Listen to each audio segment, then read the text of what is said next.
A live look at the White House right now as we continue to monitor all of the fallout as a result of that historic Supreme Court draft opinion leak that does suggest that the Supreme Court is poised to overturn the landmark 1973 Roe versus Wade case that legalized abortions nationwide. Now, we are monitoring, of course, all of the fallout, which does include protests around the country, and Washington, D.C. Our officials are taking all of the means necessary to protect the Capitol. We actually are going to be joined in live from our very own Fox 5 DC's Melanie Alnwick, who joins us in front of a fence. And that is actually what is making headlines today, Melanie. Tell us a little bit more about the situation in the nation's capital.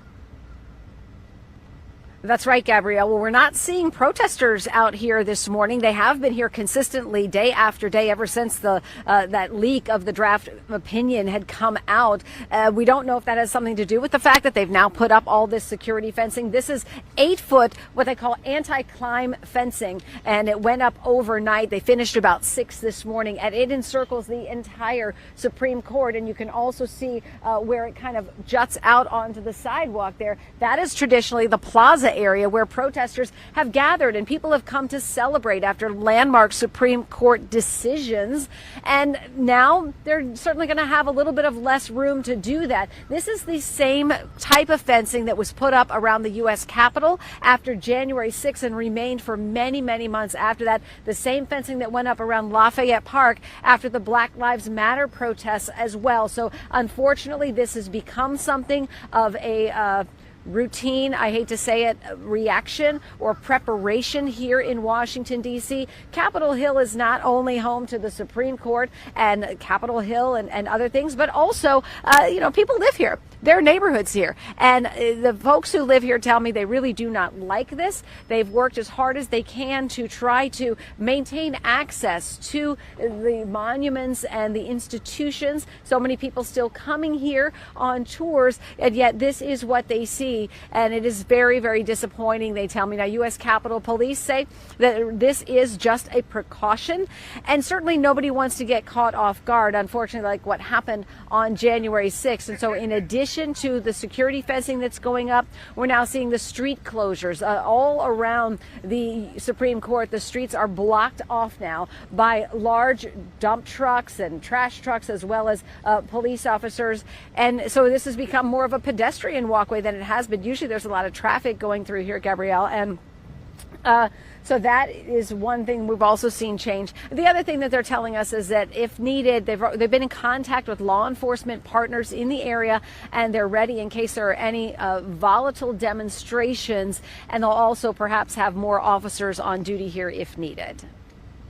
Yes, certainly a great look at what the situation is on the ground currently in the nation's capital. Obviously, we'll continue to keep a very close eye on all of the adjustments that are made as a result of that historic Supreme Court leaked document.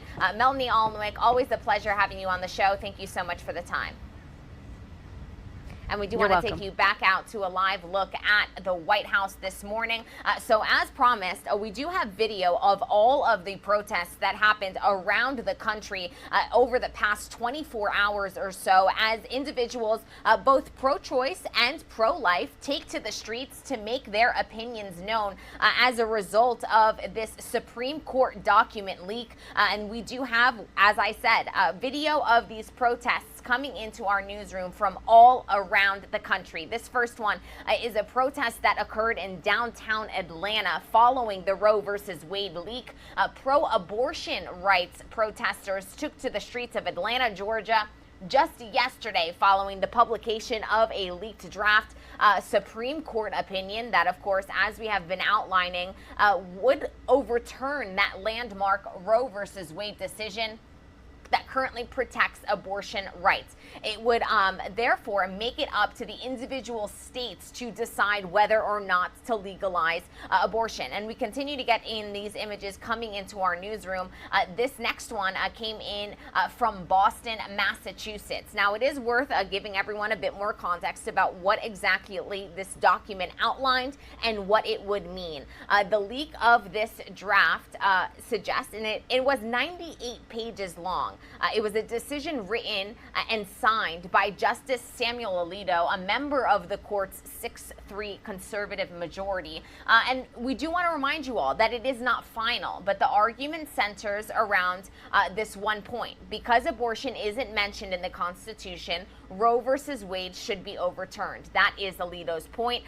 He does instead suggest that it should be up to the individual states to decide whether or not abortion in their respective areas should be legal. And we're going to go from Boston out to Denver, where once again protesters took to the streets. I want to make sure this volume is not too loud for you, as we do want to listen to the sights and sounds of these protests that once again occurred around the country. From Denver to Milwaukee we go, where also more abortion rights protesters marched in Wisconsin, that is, on just yesterday in response to this leaked Supreme Court draft ruling suggesting that Roe versus Wade could potentially be overturned.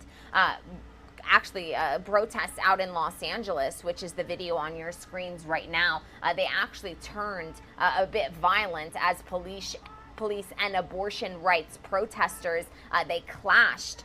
This happening once again in Los Angeles. And there you're seeing a night vision of what is occurring as a result of this leaked opinion. And we also want to take you out to New York City. So all of the major cities across our nation are taking to the streets, citizens making their opinions heard.